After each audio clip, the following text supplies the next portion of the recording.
I can say without a shadow of a doubt that the Soviet Union was very interested in UFOs.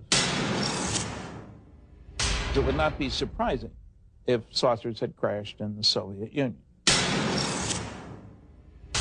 This is so far the best footage of an alleged crash UFO or a dead alien that I've seen so far.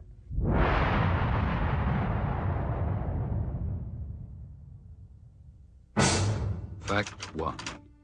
For over 5 decades, Western governments have been collecting information on UFOs in strict secrecy. Fact 2. So did their counterparts behind the Iron Curtain. Fact 3. Now that the Cold War is over, the truth is finally out. The notion that life from another world may have visited our own is an intriguing one. Many say that it is true, and that documentation exists to prove it, but that proof has been kept hidden from the public for over 50 years. With the end of the Cold War has come some intriguing, if not surprising, revelations. Western governments, apparently, have not been the only ones gathering information on UFOs in brutal secrecy. Hello, I'm Roger Moore. Join us now as we embark on an amazing journey of discovery, of international intrigue, and possible interplanetary visitation. Join us as we search for the secret of the century.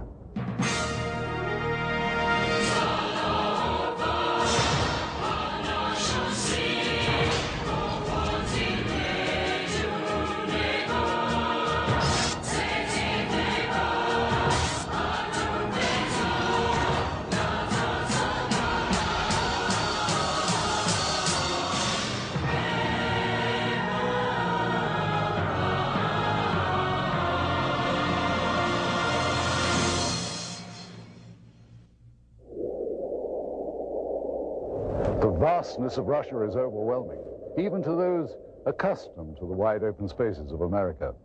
Huge tracts of eastern Russia are still uninhabited, and it was in just such a region, remote and far from civilization, that something profound happened nearly a century ago. In the desolate Tunguska region of central Siberia in 1908, something fell from the sky and exploded on the side of a hill. This event triggered an enduring mystery that scientists are still unable to adequately explain. There have been other well-known cases of UFO phenomena, but it was the Roswell incident that changed the way that government officials thought about UFOs.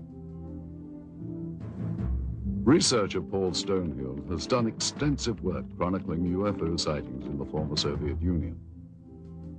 I would say that the most serious research was given the impetus by Stalin in the 1940s when he found out about Roswell.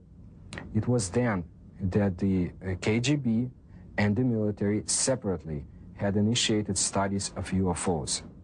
The KGB, as far as we know, had never ceased studying them. This Soviet Air Force footage was obtained by a group of Russian ufologists.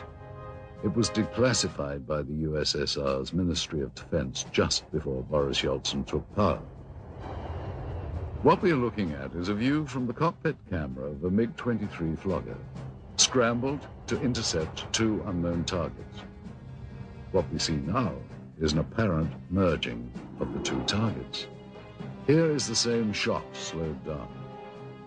These are obviously not typical flight characteristics of NATO or any other conventional aircraft. The MiG lost visual contact with this object or objects, and there has never been any official identification.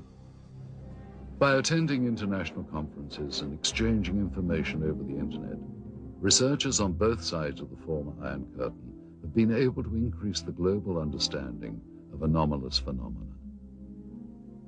Richard Haynes has been to Russia many times and has worked with many of that country's researchers. Soon after the perestroika, the fall of communism, approximately 1990.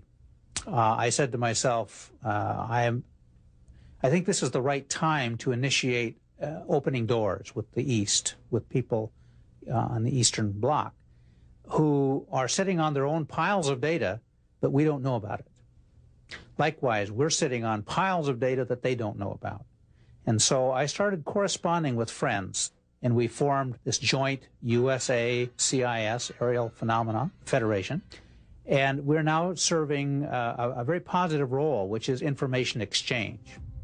The next clip was shot from a MiG-25 Foxbat, and what we're about to see is actually an American F-16 Falcon about 200 meters away.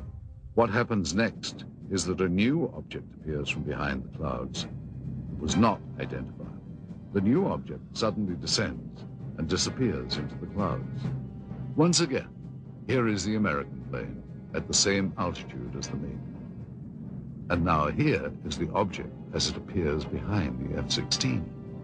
And here it emerges from behind the F-16, then goes down and enters the cloud bank. As with all accounts or potential evidence of UFO encounters, researchers attempt to authenticate and verify related facts as much as possible. In general, the more spectacular the report, the more important the verification. I was intelligence officer for the Soviet military for over 30 years. My son is a pilot in the Russian Air Force now. I can say for certain that there were numerous occasions where Air Force and Navy fighter planes intercepted what we thought were NATO aircraft, only to find that they were not airplanes as we know them, and not belonging to any nation on Earth. It's no secret we would send planes into their airspace. They would fly into our airspace. It's like a game, like a test, constantly trying to test the response of the other side. Only sometimes someone would get shot at. In this case, neither the Soviets nor the Americans seem to have any clue as to what this third object is. I'm telling you, even when you blow it up, it's impossible to identify. It appears to be about 4 or 5 meters across, moves with characteristics unlike any conventional plane. Now, in this final piece of footage, we will once again be looking at a cockpit camera view, this time from a MiG-21. The camera plane and 3 others were scrambled to intercept an unknown craft flying at very high speed, which is visible here as a large, cylindrical-shaped object. And as the Russian planes close in, the UFO suddenly picks up speed and disappears. Here it is once again. You'll notice the cylinder seems to be traveling at about the same speed as the MiGs until about here. And then it seems to increase its speed, which, according to pilots, must have reached at least Mach 3 in about 10 seconds. A lot of this footage was declassified after the Soviet military failed to identify the object seen here. This one shows an interception attempt by MiG pilots. There were many cylindrical object interceptions that were reported and investigated. We were interested in the high-speed potential of these objects. The size of this one is estimated to be about twice the size of a MiG-21. With technology available to us and the Americans, it should not be able to move as fast as it does. Hey, this footage is still interesting because I don't think the Russians had any idea what they were dealing with here.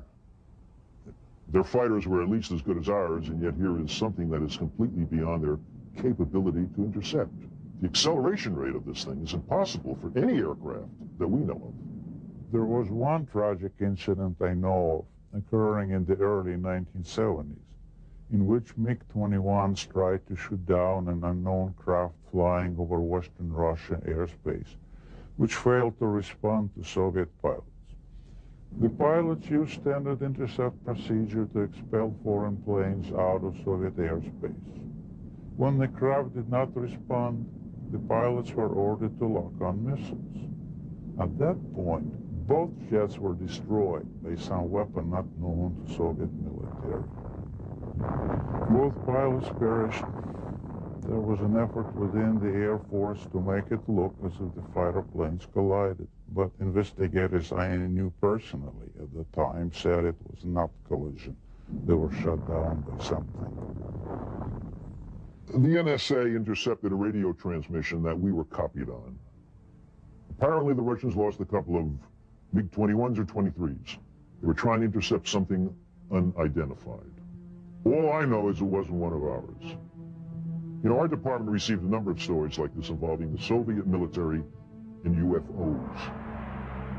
One of the most intriguing stories we came across was first told in the new book, UFOs in the USSR, by Russian author Veniamin Grigorievich Vereshchagin. He recounts the crash of an extraterrestrial craft and subsequent recovery by Soviet officials in the late 60s.